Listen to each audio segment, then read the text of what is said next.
So I want to welcome Dr. Applebaum and everyone who's on this Zoom with us tonight.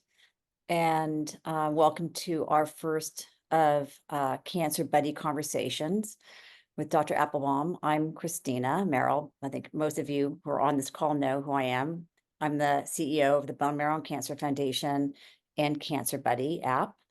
I'm excited to talk to Allison about the importance of caregiving, often the very recognized role of a family member or friend or loved one to the healthcare team. And Dr. Applebaum is an associate attending psychologist in the Department of Psychiatry and Behavioral Sciences at Memorial Sloan Kettering Cancer Center here in New York City, and associate professor of psychology and psychiatry at the Weill Cornell Medicine. She is the founding director of the Caregivers Clinic at MSK, the first program of its kind to provide comprehensive psychosocial care to family members and friends of patients who are in the caregiving role. Dr. Applebaum's program of research focuses broadly on the development and dissemination of supportive services for family caregivers. She has published over 100 articles and reviews and book chapters on caregiving, and is the editor of the textbook Cancer Caregiver. Dr. Applebaum has received competitive funding for her research, including awards from the National Cancer Institute, the National Institute of Nursing Research, and the American Cancer Society. She is also the author of a recently published narrative nonfiction book, Stand By Me, a guide to navigating modern, meaningful caregiving. And I want to welcome you. And this is how I read this book, and it's wonderful, and was excited to have everyone, learn about her perspective on caregiving and her knowledge and research. So thank you so much. Thank you so much, Christina. I'm gonna just share my slides, which is usually the most anxiety-provoking part for me. So let's make sure this works. And there we go. One second. Right. And if everybody also wants to mute themselves, so there's no background noise. Are you able to see that, Christina? Yes. Fantastic. All right. Thank you so much for the introduction, and thank you for joining this evening. I'm not going to be giving an academic talk this evening. I want to speak to you more about my most important lessons learned as a result, of course, of my career in caregiving science over the past 15 years, and as my experience as a family caregiver. Everyone in this Zoom room was a caregiver, is a caregiver, and will be a caregiver. This is a role that we step in and out of repeatedly throughout our lives, a role that dramatically shapes who we are and the trajectory for our life moving forward. Now, there are certain caregiving roles that are joyous, that of a parent and child type of caregiving role one wants to step into. This picture was taken on November 4th of 1981, the day that I was born, the day that my dad became my parental caregiver. But there are other caregiving roles that have a much different emotional tone. The care we provide for our parents and partners and children and siblings and friends who live with chronic and life-limiting illnesses and depend on us for care. This picture was taken 32 years later, November 4th, my birthday, as I was my dad's primary caregiver from 2010 until his death in 2019. Now, what these two pictures have in common and what these two roles have in common is love. And that is what is at the heart of what it means to be a caregiver. As a caregiver, we give of ourselves physically, emotionally, spiritually, existentially, and financially.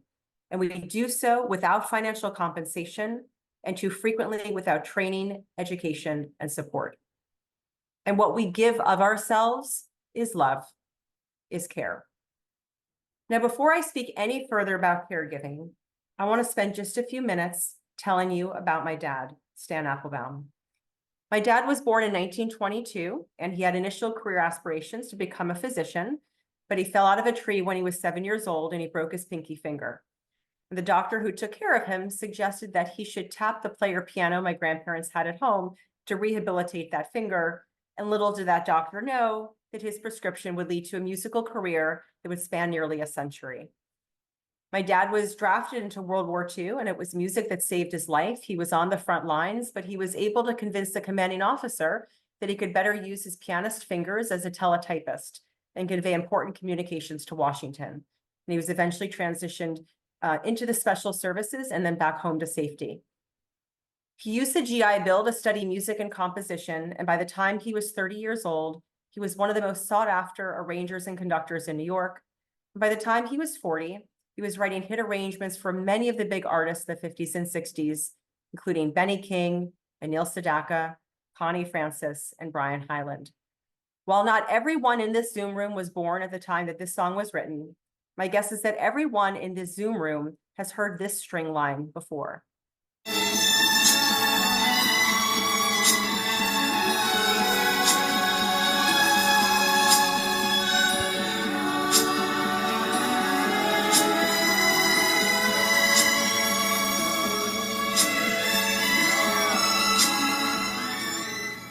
My dad had a hand in every part of Benny King's Stand By Me, but what turned that song from a piece of music to a piece of art was the string line in the middle, which was my dad's composition, something he wrote on a whim one evening, playing around with how rich and full he could make just several stringed instruments sound.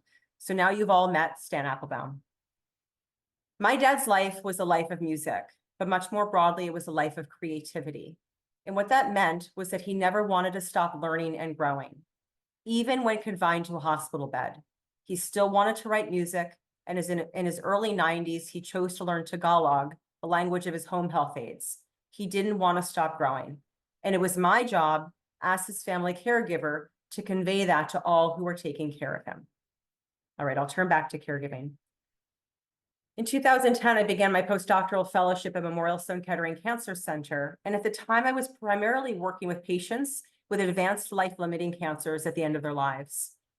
And what was so striking to me about the narratives of these patients was that as opposed to focusing on their own mortality, they were focused on their parents and partners and children and siblings and friends.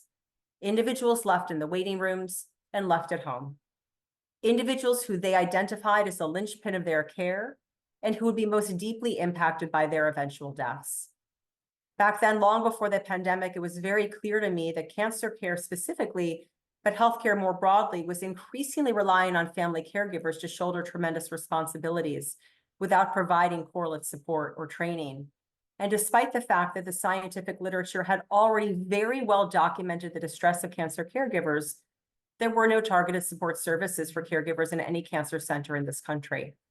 And so in 2011, I founded the Caregivers Clinic at MSK, whose mission is to assure that no caregiver experiencing significant distress as a result of their critical role goes unidentified and deprived of necessary psychosocial services.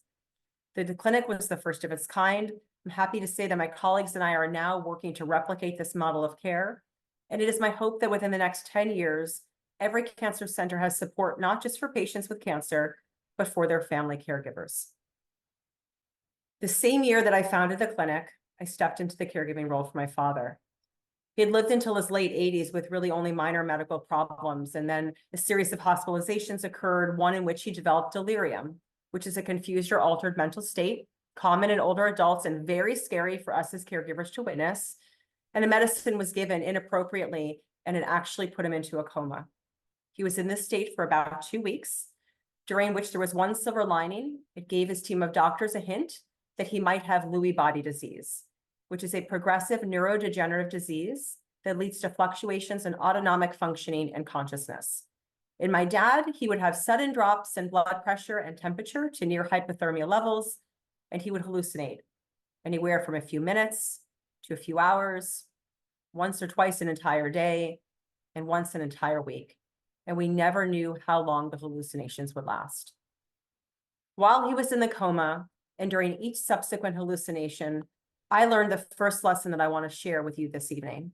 And that is, you as family caregivers are responsible for preserving the identity of your care partner, for telling their story, or helping them to tell their story. It became so very clear to me that without me by his side to serve as his eyes, ears, and voice, there would have been no way for any members of my dad's passing medical teams to have any idea who Stan Applebaum was and what mattered to him. There would have been no way for them to know that the man lying in that stretcher was not ready to die and actually was wanting to continue to write music and to be creative and to live his life. That was my responsibility. Now, in the introduction, my recent book, Stand By Me, A Guide to Navigating Modern Meaningful Caregiving, was mentioned. Now you all know why it's titled Stand By Me. In the first chapter of the book, if you take a look, I've included a list of all the information you should have on hand if and when you take your care partner to the hospital. I'm not going to go through this list right now. What I want to emphasize right now, though, is that in addition to all of this information, just as important it is for you to be able to share their health history, the medications they're taking, and the events leading up to the hospitalization, it is just, or even more important for you to also be able to convey who your care partner is, what matters to them, what their goals of care are, and what their goals of life are, to be able to tell their story. And had I not done that repeatedly, there is no way my father would have survived this period of coma in 2013. And there's no way that he would have gone on to enjoy 6 years of life in which he enjoyed many beautiful moments in the sunshine. Now, during this period, I learned the second lesson I want to share with you all this evening. And that is that you are a critical member of the healthcare team as a family caregiver. You don't wear a white coat, you don't carry a pager, but you nonetheless are a healthcare team member. In fact, you are the missing link between patients and healthcare professionals. You are brokering information between patients and healthcare professionals. And as a member of this healthcare team, your responsibilities are vast. And I want to highlight 3 of these areas of responsibilities for you this evening, because they often come as a surprise to many of the caregivers we see in our caregivers clinic. These include performing medical and nursing tasks, case management, and healthcare communication. Everyone who's a family caregiver is going to be asked to perform medical and nursing tasks. And these increasingly are the tasks that were once assumed only by trained healthcare professionals. But we as families are now asked to shoulder these responsibilities. I should have probably put a poll in here to ask who is familiar with the Caregiver Advise, Record, Enable Act, the CARE Act. This is actually public policy in our country right now, currently passed in 45 states and territories, that focuses on this element of caregiver responsibility. The CARE Act says that caregivers' names and information should be recorded in patient records. The caregivers should be notified when patients are going to be transferred or discharged. And very importantly, the caregiver should be provided with instruction so that they know how to take care of their loved one at home. But the reality is that even in states, New York State, where the CARE Act is implemented, it's not carried forward consistently. And not once in my caregiving journey was I ever offered training or instruction. If you are like me and many of the caregivers I work with, I want to give you a suggestion. Before you leave the hospital, I want you to ask a nurse or another member of your care partner's healthcare team to demonstrate for you all the tasks you're going to have to do at home so that you can feel confident to do them. And then I actually want you to demonstrate them back to that nurse or healthcare professional so that you are confident in your skills. Second, often patients are prescribed visits from a visiting nurse after they leave the hospital. This always happened with my dad here through the Visiting Nurse Service of New York. Every time a visiting nurse comes to your home, if that's the case, I want you to not only look at them as an opportunity to have your care partner's healthcare evaluated and their symptoms evaluated, but also for you to brush up on your skills, for you to once again request training and education so that you know how to take care of your loved one at home. Case managers are by definition paid employees of hospitals to coordinate care, but we as family caregivers perform case management responsibilities free of charge. And on that note, you all might be familiar with the fact that in late 2023, it was estimated that the efforts of caregivers in this country accounted for $600 billion, despite the fact that up to 25% of caregivers in this country report high financial strain. Huge mismatch there. Case management responsibilities can be vast, and they can include coordinating care, navigating home health care, ensuring the home is safe. I have a picture here of a caregiver on the phone because for most of us, our case management responsibilities mean we spend a lot of time on the phone and a lot of time on hold. And these are phone calls that often need to be made during 9 and 5, which are obviously busy working hours for those of us who work during the day as well as taking care of our care partners. Case management responsibilities are not on their own the most complex to take care of, but when added on a very difficult caregiving situation like the one I had with my dad, they can become completely overwhelming. For me, the most overwhelming aspect of case management was getting my dad onto Medicaid and implementing home care. For time's sake, I'm not going to go into the details about this. I spent an entire chapter on the book on it for the reason that I want to demystify the process. And I will just say right now, if you are thinking about getting your care partner onto Medicaid, I encourage you to start the process immediately, as wait times start at a year. That is in New York State, and they're usually much longer in other states. A third area of responsibility for us as team members is healthcare communication. And I don't think this is often referred to as a responsibility, but I think healthcare communication is actually the bedrock of what we do as family caregivers. And throughout my book, I give a lot of tips and tools of how to navigate healthcare communication. And I want to share 2 of them with you this evening. Many caregivers come to me and they say that they would like to ask the physician a certain question, but they are afraid to do so because they don't want to upset their loved one. Perhaps their loved one might not want to know the answer. If you are in a situation like this, I encourage you to have what we call a consent conversation. The consent conversation happens far in advance of a doctor's appointment, and it involves you asking your care partner for their permission to talk about a certain topic so that the 2 of you can get on the same page before that doctor's visit. With my dad, the consent conversation might have sounded something like this. Dad, I would really like to ask your doctors what treatments are available if this treatment stops working. Would that be okay? And my dad could say, no, it's not okay. In which case I would say, all right, well, I'm going to ask you again in a month from now before we go to your next appointment. One area where the consent conversation is particularly helpful is if you are concerned about the health-related behaviors your care partner is or is not engaging in. And by health-related behaviors, I mean smoking and drinking, not exercising, not taking their medications. And these are often behaviors patients don't want to admit to their doctors. If you are concerned about your care partner in this arena, you can use a consent conversation. It could sound something like this. Babe, I'm concerned about how difficult you're finding it to remain adherent to your medications. I think it's important that your doctor knows you aren't taking them daily. Can we mention this to him next week? Now, of all the conversations you all will have as caregivers, the most perhaps important come when you step into the role of healthcare proxy. As a healthcare proxy, your responsibility is to bring your care partner's voice into the room if they are unable to do so, as I did each time my dad was hallucinating, and certainly when he was in the coma.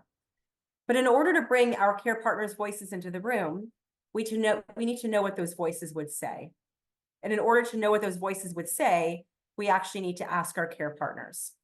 And having conversations about care in the future, this umbrella of advanced care planning, can be very overwhelming because it invites an elephant into the room. And that elephant, of course, is death. And no one wants to be talking about death. Since these can be so overwhelming, I encourage you to do what we call setting the agenda. Setting the agenda allows you to put on the table immediately what it is you want to talk about and why. You can practice setting the agenda in advance of the conversation with a good friend or a therapist. And it's something that you can hopefully feel comfortable doing in advance of opening the conversation for the first time. With my dad, setting the agenda might have sounded something like this. I know this is hard to talk about, but I would really like to discuss what treatment you would like to receive if we can no longer control your symptoms of Lewy body disease. It's important for me to know what you want so that I can be sure to carry out your wishes if you can't tell the doctors what you want at that time. Can we talk about this? What I really want to emphasize right now is that this is not a conversation you're going to have once or even twice. This is a conversation you are going to have repeatedly. because goals of care change. What my dad wanted for care in 2011 and 2013 was dramatically different than the care he wanted in his last year of life. And had I not had repeated conversations with him about goals of care, there would have been no way for me to bring his voice into the room at his end of life. So it is critical that you have these conversations. I know that my bringing the elephant in the room, in the Zoom room here, I know that my talking about advanced care planning can cause distress. And so I think this is a perfect moment for me to very briefly teach you what is, I think, the most powerful stress management technique for caregivers, and that is the deep diaphragmatic breath. This is probably familiar to many of you. This involves you taking a very deep breath in through your nose, holding it for a few seconds, let's say 3,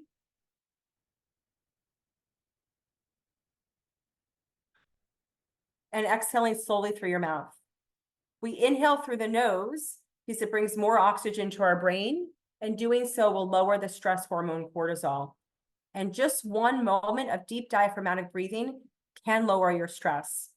I strongly encourage each one of you to practice diaphragmatic breathing before any difficult conversation, whether it has to do with caregiving or anything else in your life.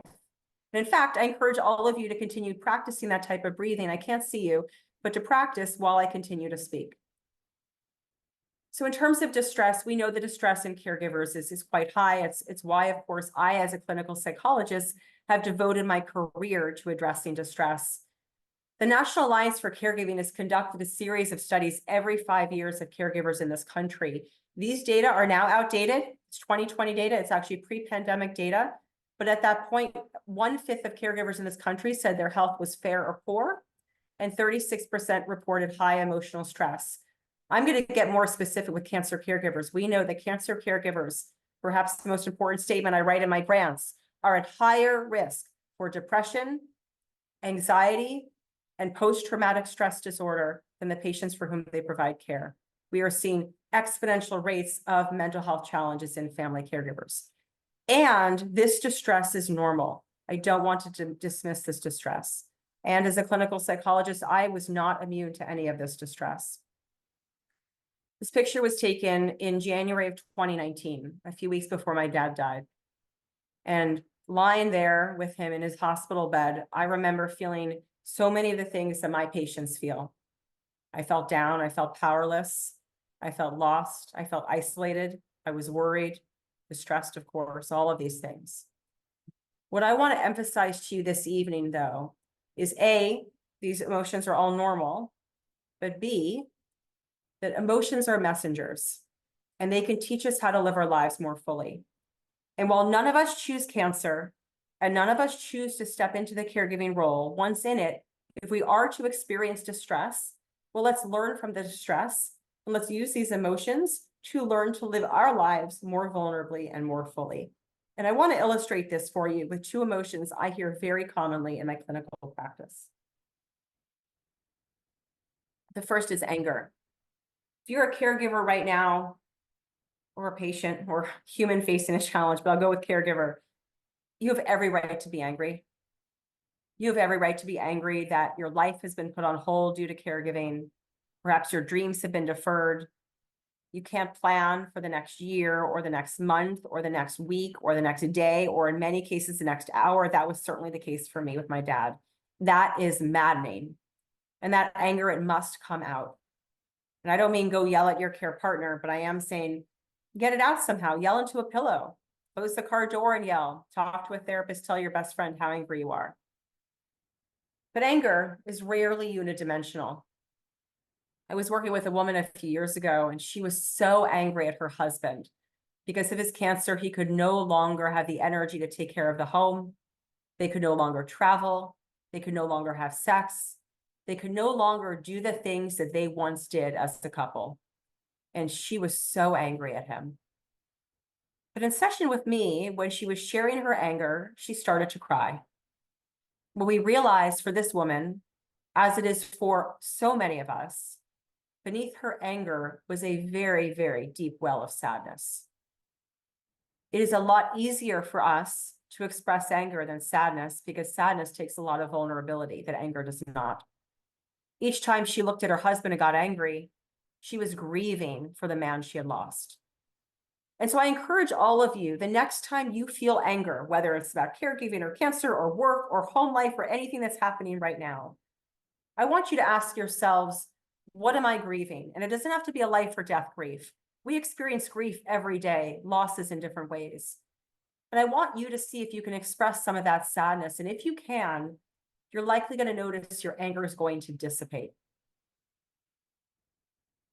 The second emotion I want to share is guilt, because it wouldn't be a talk on caregiving without guilt. And there isn't a clinic day without a caregiver talking to me about their guilt. And I know caregivers feel guilty when they say to me, Dr. Applebaum, the woulda, shoulda, couldas.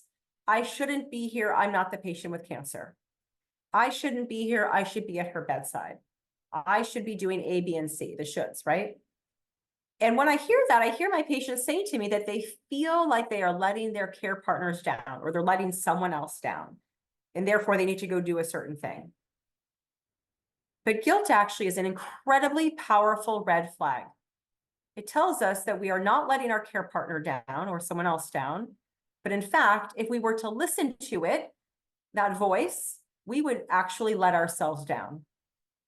Guilt is a sign we're going in the wrong direction, and we actually need to pivot, and we need to attend to our own self-care. Guilt, to me, is the most powerful red flag that we've neglected our self-care. And so I encourage each one of you, I'm sure you're all going to feel guilty this week about something. I think we're very good at feeling guilty here.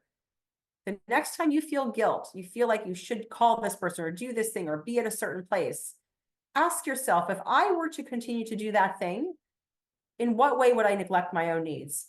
And instead, what can I do to commit to improving my own self-care and attending to those needs? We can use the guilt we naturally feel to improve the ways in which we take care of ourselves. That all said, so emotions, we can learn from them. And of course, it's important to know when to seek professional support. And obviously here as a mental health professional, I'm biased. I think that it's important for everyone to have access to support, though not everyone wants it or needs it. But if you are a caregiver and you are finding that the emotions you are experiencing is preventing you from sleeping, it's preventing you from working, very importantly, is preventing you from taking care of your loved one, then it absolutely is time to seek professional support. And in the 10th chapter of my book, I go into length about how to find support. I'll just say right now, one of the greatest resources, my go-to resource is psychologytoday.com, where you can put in your zip code and your health insurance and find many, many providers in your area.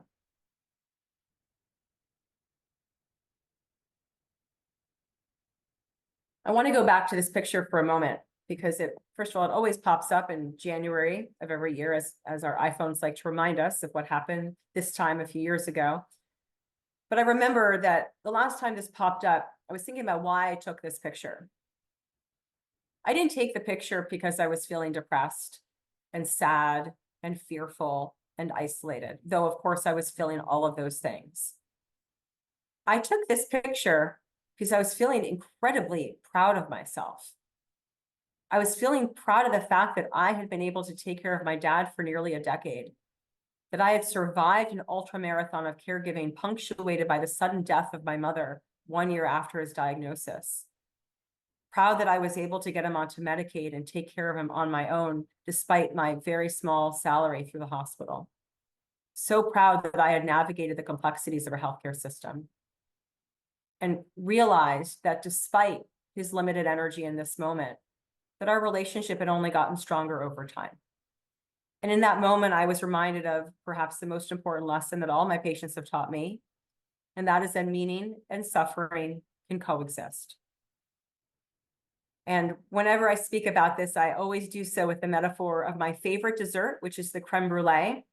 I'm not sure anyone in the Zoom room who enjoys creme brulee. I hope you do. If you don't, go out and try one soon, please. But for those of you who are not creme brulee aficionados, when it's done properly, and it very rarely is, when it's done properly, it's crispy on the outside and it's creamy on the inside, and it's cold on the inside and it's hot on the outside. And when you take that first bite, there is so much going on. This is how I think about the emotional experience of caregiving. At any one time, we can feel anger and fear and sadness and dread and love and hope and strength and connection. The suffering and the meaning can coexist.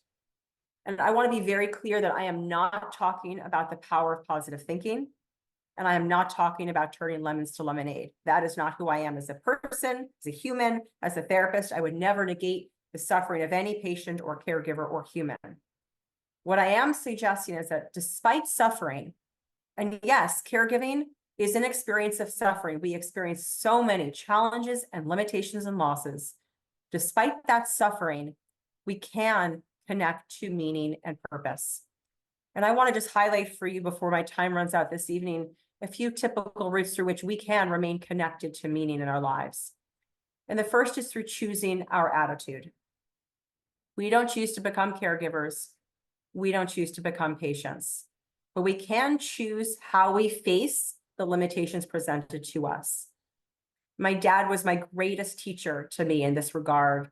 Whenever he was awake enough in the hospital and feeling well, he made sure that we brought out a chessboard, that we used every moment fully as possible in the hospital, despite being stuck there for days and weeks. Attitude for my dad meant when he got home from the hospital and he couldn't move his legs, he was going to exercise his arms. Attitude means figuring out where you have a sense of control. And for many of us, attitude means setting goals. For him, he had a goal to walk independently on the boardwalk on the New Jersey shore after his coma. And he would practice in the hallway every day with the aide, walking back and forth until he got the strength. And he finally did actually walk down that boardwalk without the help of the aide, with the help of a walker, but he was able to achieve his goal. That's attitude. Attitude for me meant I knew back then when I was taking care of my dad, there was no way that I could leave New York City for more than a day at a time. But I could go to Central Park and give myself an hour break. That's attitude. Choosing your attitude is a means to connecting a meaning. And as I reflect on my attitude and my dad's attitude, I'm incredibly proud, as I shared. And my hope is for all of you, as you reflect on your attitude, you will be proud as well of yourself. The second route to meaning is remaining connected with your authentic sense of self, with what makes you you. So many caregivers say to me, Dr. Applebaum, I feel like I've become completely disconnected from who I am because I can no longer work full time, I can no longer travel, I can no longer do the things I once did. And while all that might be true, who we are deep down authentically as loving and caring people, as lovers of nature, as creatives, that doesn't change. And any way in which you can remain connected or reconnect to your authentic sense of self is going to allow you to experience meaning. And once again, my dad was my greatest teacher. Stuck in a hospital bed, he could still conduct. That never stopped him. And for me, reconnecting to my authentic sense of self meant realizing that the bars of my dad's hospital bed made an incredible ballet bar. I had a first career long before healthcare as a dancer. And while taking care of my dad, I realized that one of the most important things I needed to do for myself was to dance again. Attitude meant while I couldn't actually go take a ballet class, I could dance in the hospital, and I did. And that also meant after his death, 6 months later, I got up on stage and I wore his clothing and I danced. And while I cried and cried and cried when I got off stage, it was a creme brulee moment. It was meaning and suffering all in one. Remaining connected to who you are authentically will help you to connect to meaning. I also want to acknowledge, of course, that we all change and grow, of course, because of our experiences in caregiving or in illness. I'm speaking to you this evening as Allison 6.0. It was Allison 2.0 who began her caregiving journey. We all learn new things about ourselves. I've lost track of the number of patients who said to me they had no idea they were so strong until they became a caregiver, or caregivers who said to me, I used to be shy, but because I've had to speak up with so many healthcare professionals, I have found my voice. I want each one of you to think about the ways in which you have grown and changed. It doesn't compensate for the challenges you faced, but to be able to honor the ways that you have grown is meaningful. A third route to meaning is taking responsibility for your life. It can feel like our lives are out of our control as caregivers, but it is our responsibility to take control where we can. And that means redefining self-care. Now, self-care is a term that gets thrown around a lot. It's something I've mentioned a few times this evening. I would say that for me and for many of my patients, self-care is about energy.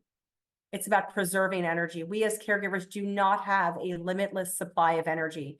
And anything that you can do to preserve that energy maybe includes setting boundaries and cutting people out of your life you might need to, people who don't support you or buoy you up.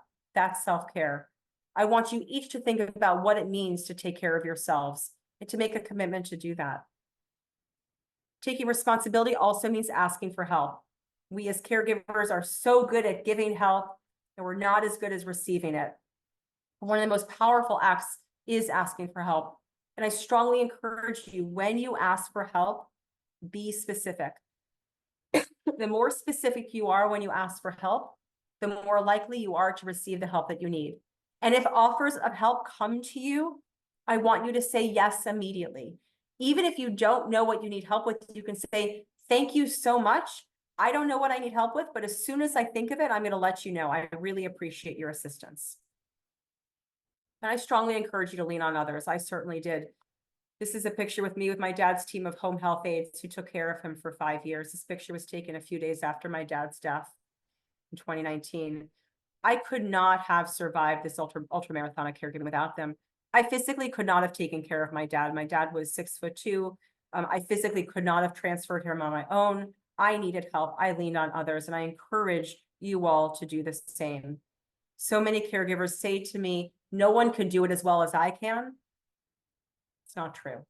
We do need to learn to delegate and let others help as family caregivers. And a final route to connecting a meaning is very simple.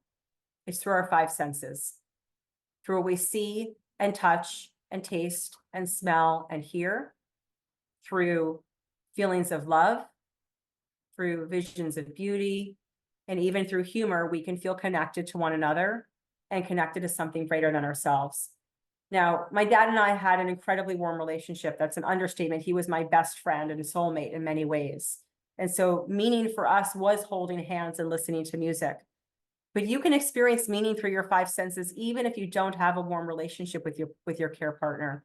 It can be as simple as leaving the hospital and feeling the sunshine on your skin and feeling connected to nature, or taking a sip of your favorite tea and thinking about what it was like to sip that tea the first time you did in your grandmother's apartment, or putting your earbuds in and listening to your favorite music and getting transported to that concert hall when you went to that first concert years ago.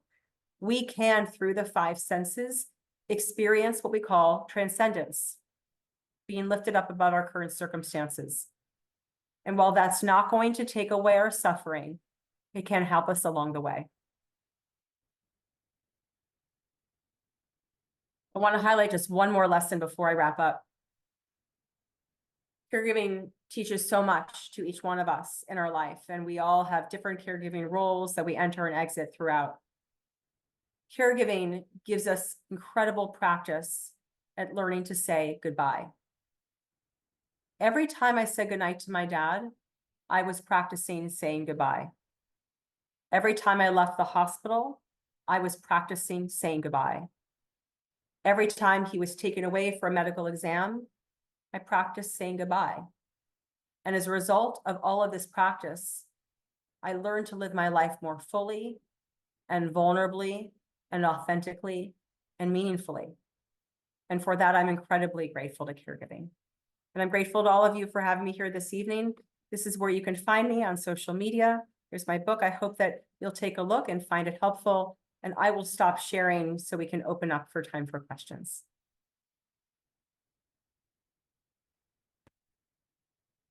Thank you, Dr. Applebaum. That was wonderful. And one of the most important pieces of information that I think that you really convey is that it's so important for self-care, to care for yourself and feel like you still have a bit of yourself while you're caring for somebody else. Because I find that in my work with cancer patients, that the caregiver who drops everything in their lives, they start to get a lot of anger, and of course they're sad and heartbroken that they're in this position, but it can really tear apart relationships.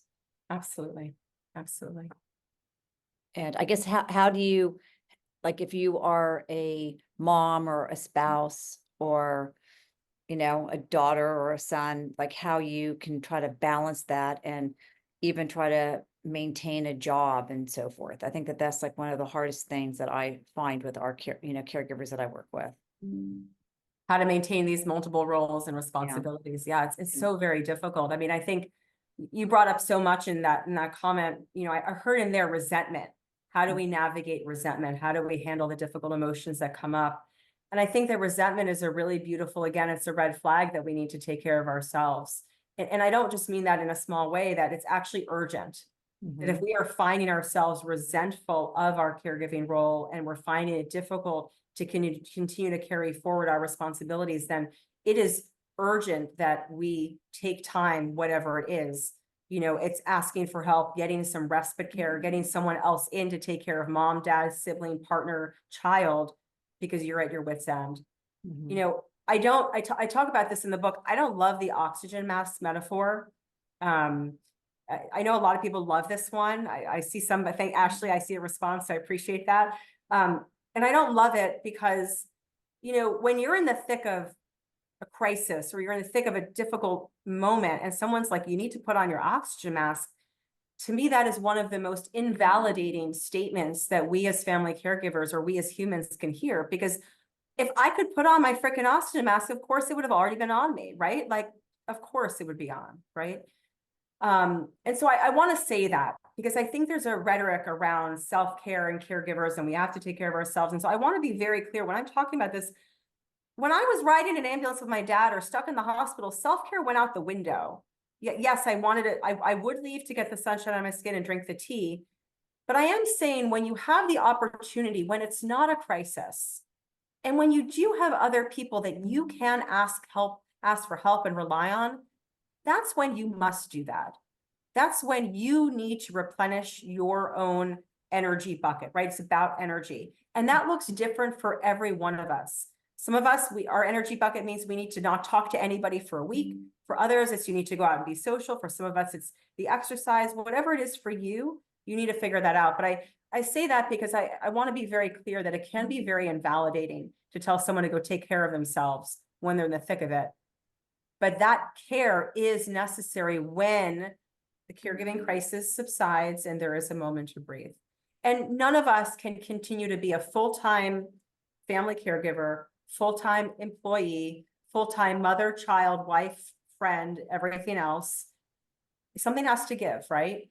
And so there has to be a give and take in each of these areas of life. And I'll just say on that note, this is where it is so important that we are vocal in our place of employment about caregiving. We don't have, I'll be the first to say, we don't have in this country robust paid family medical leave plan. Where we are in this country with our public policy landscape supporting caregivers is atrocious, but we do have some protections.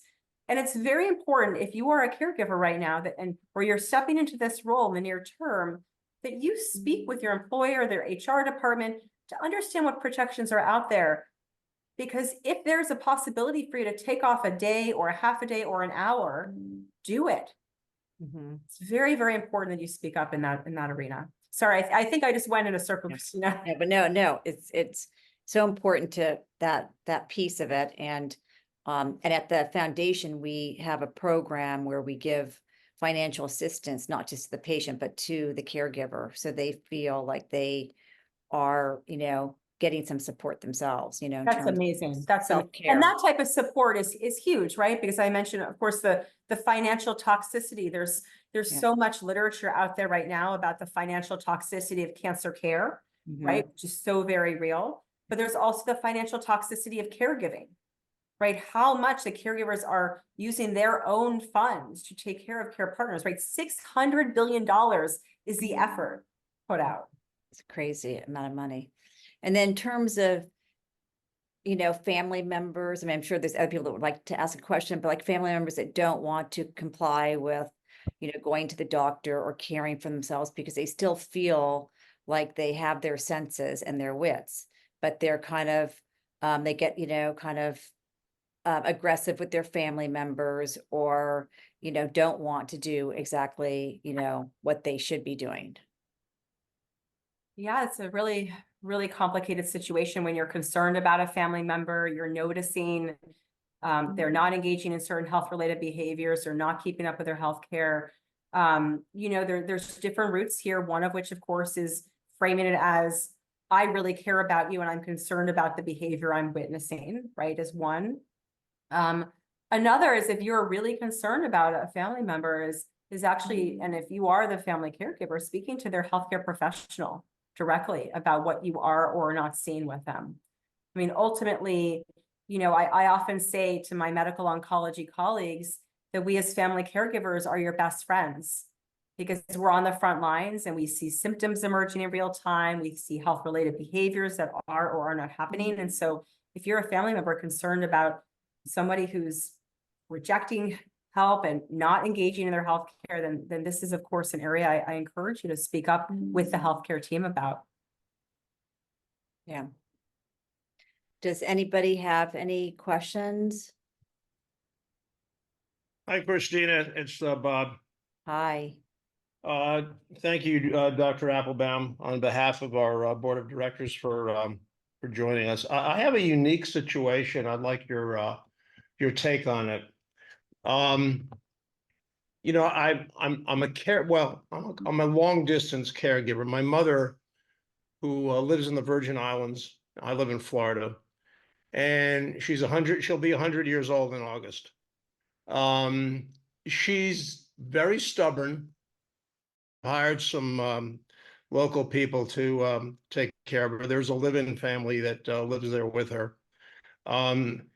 But I get angry with her a lot because she is so stubborn. My brother and I have begged her when my dad passed away to move to Florida so she could be closer to her two boys and also her grandchildren.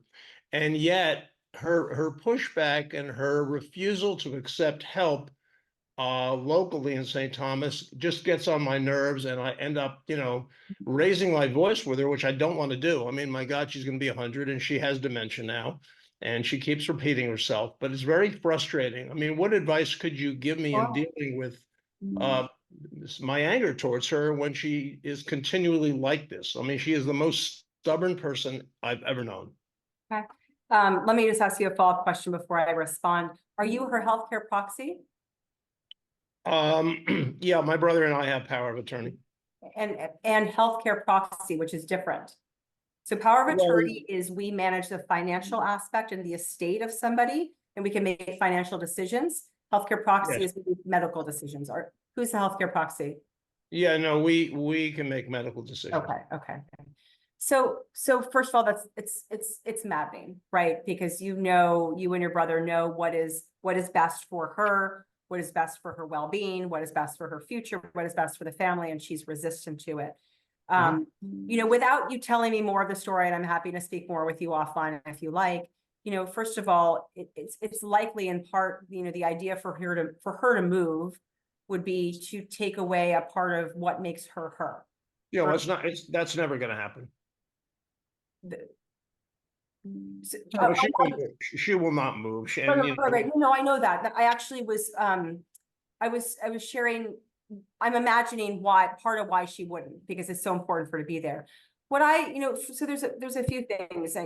Number one is, as I shared earlier, that anger, which is real, beneath it, I'm guessing there is sadness, because you realize that there could be something catastrophic that could happen and you wouldn't be there.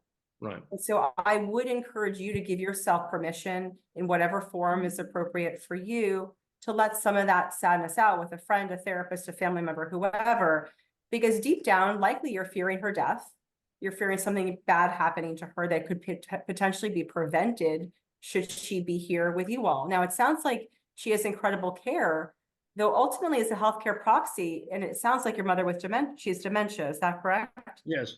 But at some point, she may not be able to make decisions on her own behalf, right? And so there may come a point, Robert, where you do say, we need you to move, it's time to move now. And at that point, legally, she will not be able to argue that. There will Right. be, but for your anger, I would say, number one, let it out. So there's at the surface levels, you need to get it out. It's maddening. Sounds like your mother is incredibly stubborn, has been for a long time. That needs to come out. I would encourage you to, give voice to it. And I don't mean yell at her, but, speak it out, talk it out, yell into a pillow, write it out. We all have our unique ways that we need to get it out. I would also encourage you before every phone call with mom, 1 to 5 minutes of breathing. 1 to 5 minutes of breathing. Get yourself into the most centered, grounded, relaxed state you can be in so that you start the phone call off from the best possible version of yourself. And then also maybe just keep in mind when you feel yourself getting activated, as we all do in those situations, remind yourself, this is coming from love and sadness. I'm just sad. I'm just sad. I want my mom to be safe. And I think keeping that in mind can be helpful in those moments. But then ultimately reminding yourself that there will come a time where she's not going to be able to be making decisions on her own. And that will be up to you and your brother. Well, she's pretty much at that point where she's not making good decisions for herself. And but this is great advice, and I appreciate it. I would just say if she's at that point, and does she have a neurologist down there or a primary care doctor she sees? She does, and actually, the people do come to visit her, and she's getting the best care possible. I'm not even sure she gets. I was just going to say that as the healthcare proxy, if your mom is at the place where she's no longer making those decisions on her own behalf, now is the time for you and your brother to initiate a conversation with her doctor. Yeah, we're both going to be down there for July 4th weekend. Perfect. We're planning her 100th birthday party. And you know what? You can use some of the tips and tools, the agenda setting, Mom, I'd really like to talk to you about,